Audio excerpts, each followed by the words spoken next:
Saudara kita akan bersama menelaah secara lebih terperinci tentang kitab Efesus pasal 5. Nah, tentu tidak bisa dilepaskan dari latar belakang penulisan kitab Efesus, lantas garis besarnya, kemudian tujuan dan survei Efesus, serta ciri khas surat Efesus ini.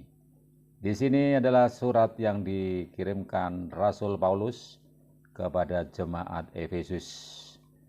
Nah, kita akan lebih dahulu membaca di dalam perikopnya pasal 5 ayat 1 sampai dengan 20. Di situ hidup sebagai anak-anak terang. Sedangkan yang akan kita pelajari kemudian adalah kasih Kristus adalah dasar hidup suami istri, terdapat di dalam Efesus 5 ayat 22.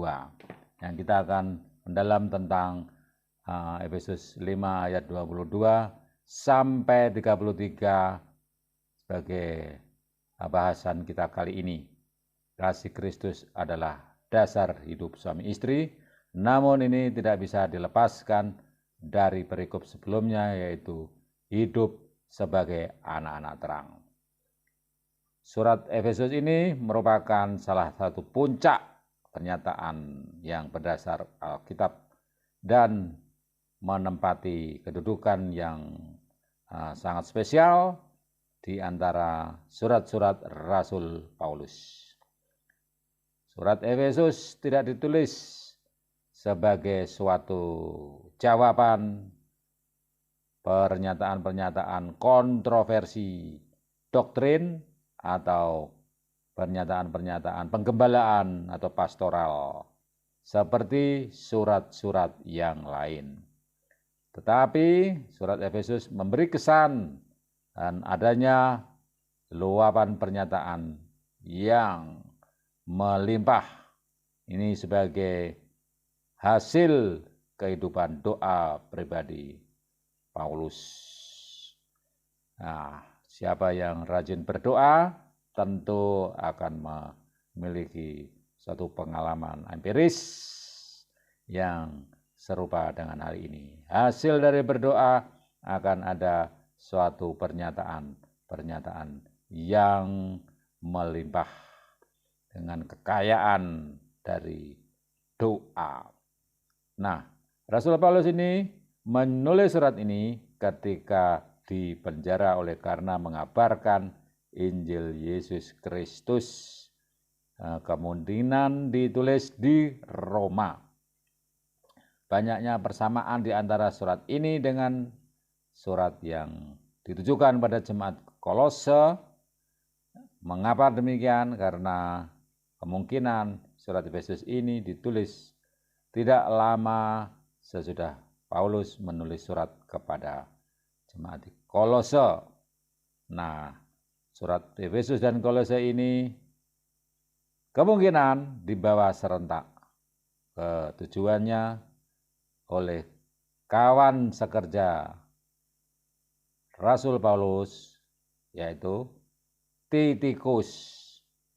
Nah, kepercayaan umum ini Rasul Paulus mengirimkan surat ini dengan tujuan agar sidang pembaca lebih luas daripada jemaat di Efesus saja.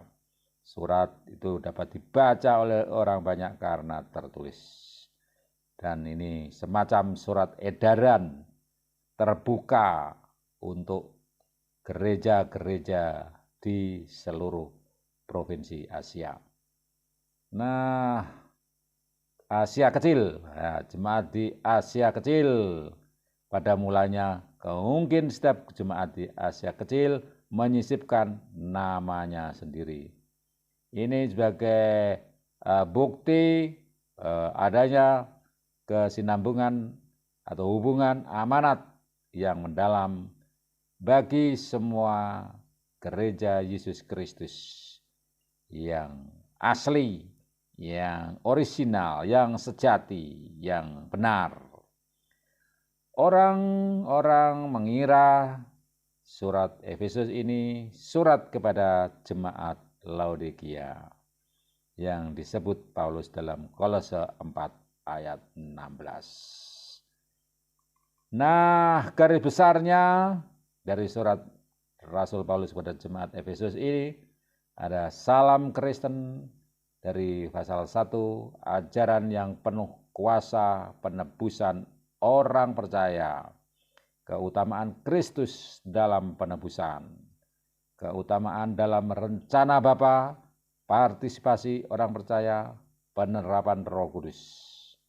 Lantas ini menjadi dasar bagi kita karena yang di dalam setiap pelajaran kita yang diutamakan tentu adalah Yesus Kristus yang merupakan sentral dari penebusan yang sesuai dengan rencana Allah Bapa, dan ini ada partisipasi orang percaya, yaitu keterlibatan orang percaya, lantas ada peran serta Roh Kudus.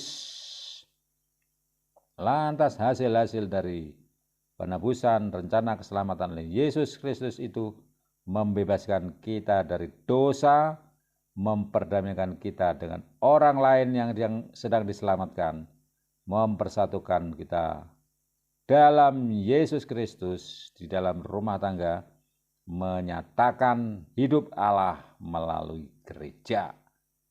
Nah, di sini kemudian muncullah pengarahan praktis kehidupan orang percaya. Mulai dari hidup baru orang percaya, lantas kemudian hubungan rumah tangga orang percaya, lantas peperangan rohani orang percaya. Dan disitulah kita menekankan kali ini hubungan rumah tangga orang percaya. Jadi ini merupakan pengarahan praktis sebagai hasil penebusan dalam Kristus yang merupakan inti pengajaran Injil adalah penebusan orang percaya melalui kuasa yang penuh kuasa dari Allah di dalam Allah Bapa, Allah Putra, Allah Roh Kudus. Jadi hubungan rumah tangga orang percaya kita pelajari dalam Efesus 5 ayat 22 sampai 33, yaitu tentang suami dan istri. Nah, yang Efesus 6 dan ayat 1 sampai 9 itu hubungan rumah tangga orang percaya, anak-anak dan orang tua, serta hamba dan tuan.